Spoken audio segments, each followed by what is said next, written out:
Good morning friend, this is Ajay Kumar Gupta है और आज हम लोग इलेक्ट्रिसिटी के इस वीडियो में जानेंगे कि कौन कौन से ऐसे फैक्टर हैं जिन पर अपना रेजिस्टेंस डिपेंड करता है। प्रीवियस वीडियोस में हमने देखा है कि क्या होता है इलेक्ट्रिसिटी, मतलब चार्ज क्या है, चार्ज की प्रोडक्शन प्रॉपर्टीज देखा है। उसके बाद फ्लो ऑफ चार्ज को हमने बोला कि इलेक्ट्रिक करंट है। उसके बाद के वीडियोस में हमने जाना कि इलेक्ट्रिक पोटेंशियल या पोटेंशियल डिफरेंस क्या टर्म है। फिर हमने ओम्स लॉ को भी लास्ट क्लास में देखा, जहां पर एक फिक्स टेम्परेचर पर पोटेंशियल ड्रॉप और करंट एक फिक्स रेशियो से आगे बढ़ रहे थे और वहां पर हमने एक कांस्टेंट यूज किया था, वो था रेजिस्टेंस। ठीक है, just last class Ohm's law आपको याद दिला दे तो ओम्स लॉ हमने रखा था कि V directly proportional to I and V हमने बताया था कि यहाँ पर प्रोपोर्शनलिटी हटाएंगे तो ये टर्म आएगा जो कांस्टेंट है और वो क्या है, रेजिस्टेंस। ये हमारी लास्ट क्लास। आज हम ये देखने जा रहे हैं कि ये रेजिस्टेंस डिपेंड किस पर करता है। तो ओम्स लॉ के एक्सपेरिमेंट को ही आगे बढ़ाया जाए, जहां पर ओम्स लॉ ने क्या किया था कि नाइक्रोम वायर्स को फिक्स करके उस पर अलग अलग तरह के सेल को चेंज कर रहा था और एमीटर और वोल्टमीटर से करंट मेजर।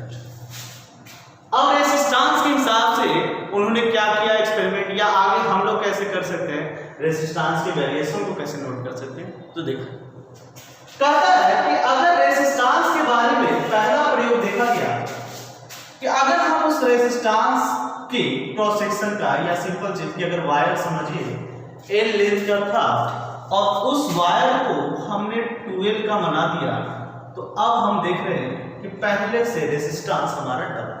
मतलब अगर हम वायर सिंपल सोचिए कि जो कंडक्टर लाइन के पाथ में हमने सर्किट में यूज किया था रेजिस्टेंस, इनिशियली L लेंथ का यूज किया और अब अगर कह रहे हैं कि अगर इस लेंथ को डबल कर रहे हैं तो हमारा रेजिस्टेंस भी डबल।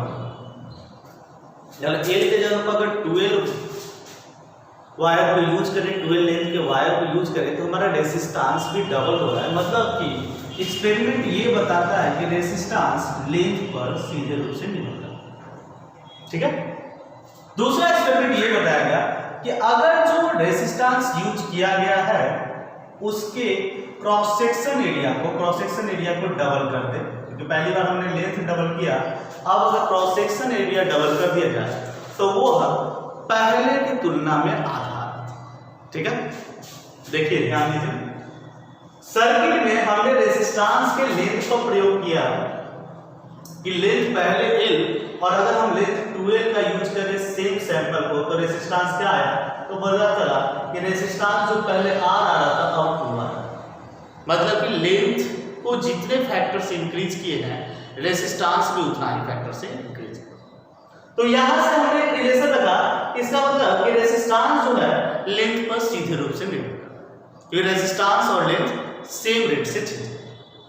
अब हम क्रॉस सेक्शन पर देखें तो क्रॉस सेक्शन में कहता है कि पहले अगर एक क्रॉस सेक्शन था, वायर का क्रॉस सेक्शन A था, और अब हम अगर 2A क्रॉस सेक्शन के वायर को लेते हैं, क्रॉस सेक्शन एरिया मतलब कि सिंपल चीज की अगर ये मार्कर है इसको कट करिएगा और इधर से आपको जो सर्कल दिख रहा है इस एरिया की बात हो।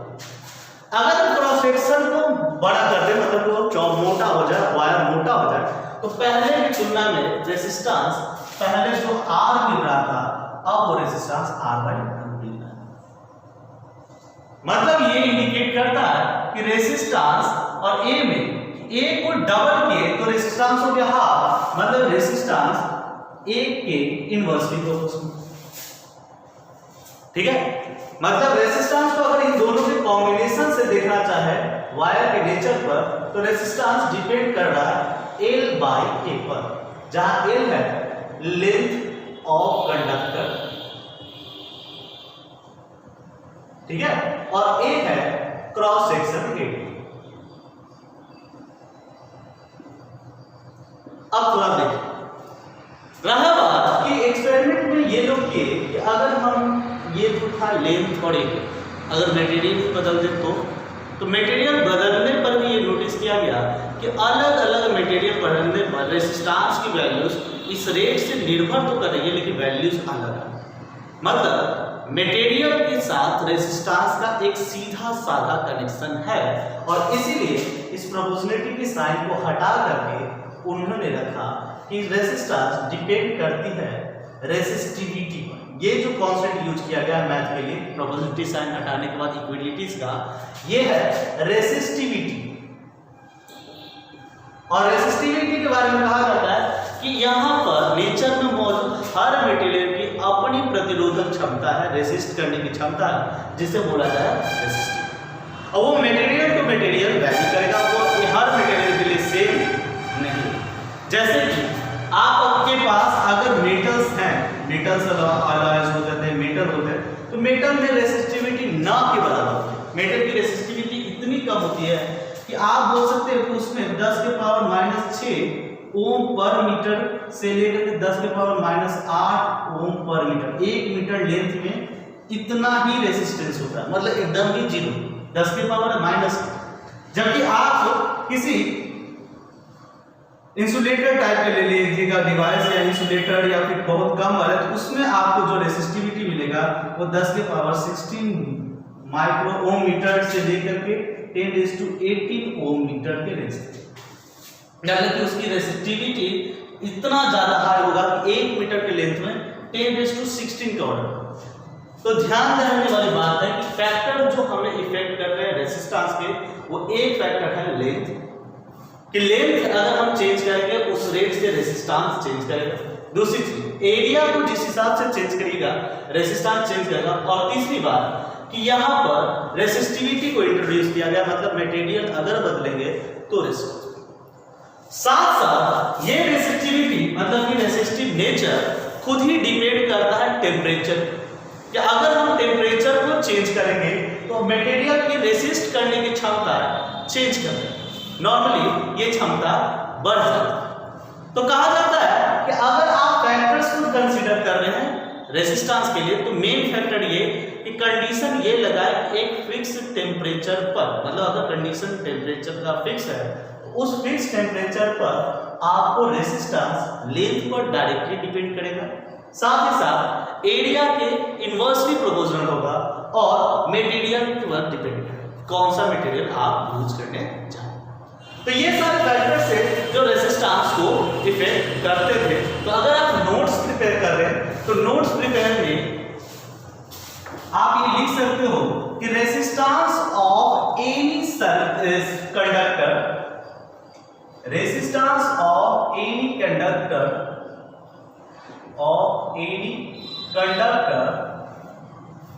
depends on length,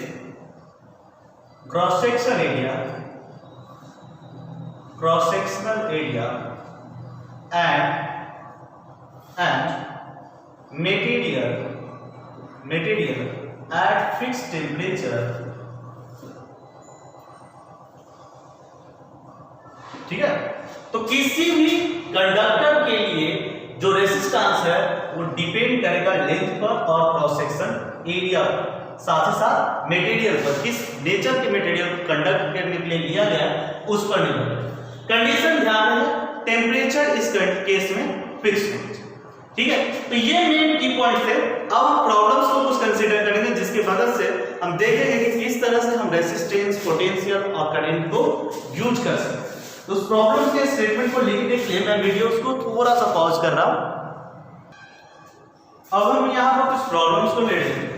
तो प्रॉब्लम है जो कि एनसीईआरटी बुक से ली गई है, ध्यान रहे एनसीईआरटी बुक में आपके सॉल्व पार्ट है उसी का प्रॉब्लम ले रहे हैं।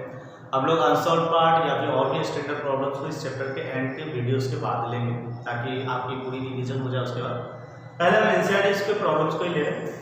How much current will an electric bulb draw from 220 volt source if the resistance of the bulb is 1200 ohm? ठीक है, तो फिलहाल कुछ कर रहे हैं। आपने तो जो भी सवाल करेगा सॉल्यूशन के लिए, तो हम सॉल्यूशन के लिए सोचेंगे पहले कि गिवन डिटेल हमारे पास क्या है।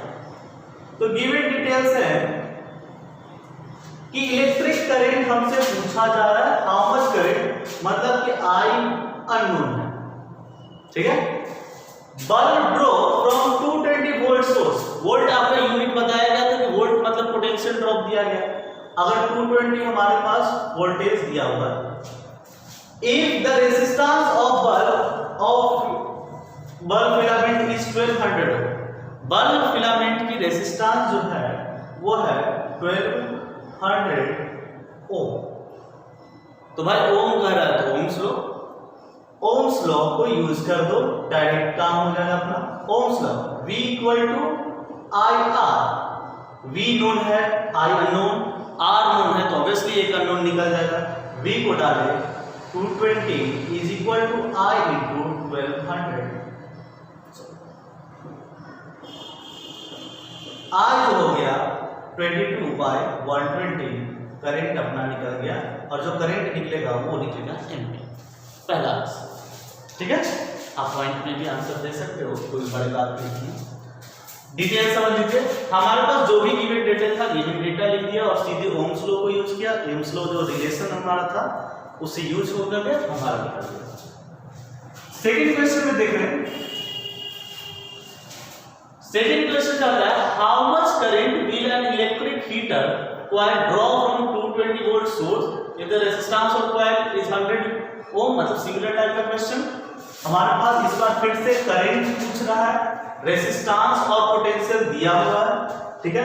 करंट पता नहीं है, पूछ रहा है, पोटेंशियल हमें दे दिया है फिर से 220 वोल्ट, रेजिस्टेंस 100 ओम, और ये पता है तो हम सीधे ओम्स की बातों को मान लें।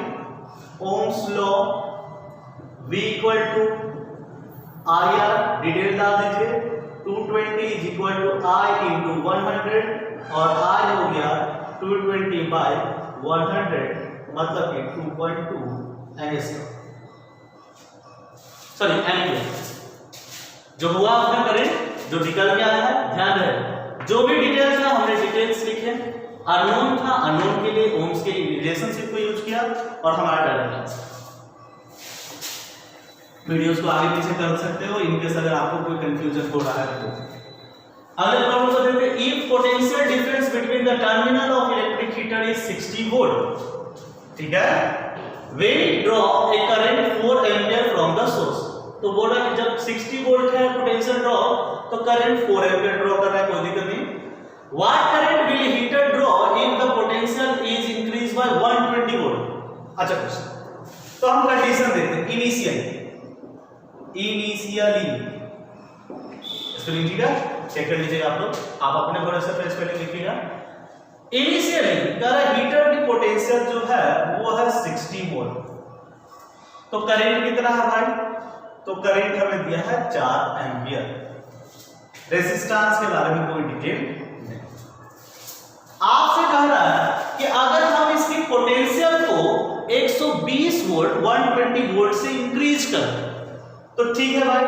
हम फाइनल कंडीशन या चेंज कंडीशन क्या है कि V2 जो नया पोटेंशियल है वो 120 बढ़ा दिया है, मतलब 120 120 ऐड कर दिया, अब पोटेंशियल है 180।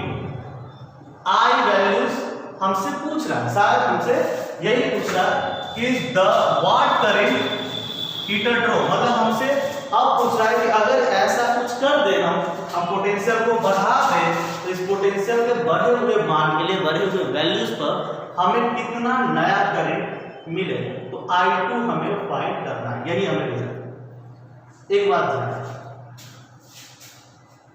अभी भी इलेक्ट्रिकल हीटर तो वही, हमने वही हीटर पर पोटेंशियल बदला है, तो आप केवल सोच लो कि क्या अभी रेजिस्टेंस पर कोई चेंज हुआ है, तो आपको ये बोलो कि नहीं सर रेजिस्टेंस पर तो कोई चेंज नहीं किया, क्योंकि ना तो हमने मटेरियल बदला, ना तो लेंथ बदला, ना तो उसकी क्रॉस सेक्शन बदला, मतलब जो रेजिस्टेंस वह यहाँ है वही यहाँ यूज करना, मतलब हम पहले क्या रेजिस्टेंस का जो रिजल्ट है वही यूज कर रहे हैं, ठीक है। और उसके बाद हम यूज करेंगे तो हो सकता है कि हमें करंट मिल जाए। तो पहली कंडीशन में देखते हैं, यहाँ ओम्स भाई साहब को बुला लेंगे, उनकी लॉ, उनकी बातें, उनका सिद्धांत जो हमारे लिए ब्रह्मा की लकीर है उसे यूज कर लें। Ohm's law V equal to I R, V 60 is equal to I शायद दिया हुआ 4 इंटू R1, क्योंकि R1 इस कंडीशन को हम ले गए, हमारे लिए R1 आया 60/4, दैट मींस 50, और रेजिस्टेंस का यूनिट, चूंकि रेजिस्टेंस या सिस्टम हमने चेंज नहीं किया तो यही रेजिस्टेंस बाद में भी लगा होगा, तो हम बोल सकते हैं कि यह कोई रेजिस्टेंस अननोन नहीं है, कितना है 15 ओम। और अगर ये पता चल गया तो यहाँ पर फिर से ओम्स को याद करें और Ohm's law V equal to I R. V कितना है भाई 180, I अननोन, I2 अननोन है और R है अपना 15, तो I2 हो गया 180 बाय 15 12 एम्पियर। ठीक है, तो इस तरह से आप ये सिंपल प्रॉब्लम है जो आप प्रैक्टिस कर सकते हैं घर में। डाउट लेवल होता है कमेंट सेक्शन में आप मेंशन कीजिए, और भी प्रॉब्लम्स है जिसको हम लेंगे वीडियोस के साथ। ठीक है, तो ये वीडियोस का जो भी डाउट हो, यहाँ तक जितने भी वीडियोस हैं उसमें अगर आपको डाउट है कमेंट सेक्शन में लिखिए, हम आपके डाउट्स को सॉल्व करेंगे। इस वीडियो के लिए thank you, have a nice day.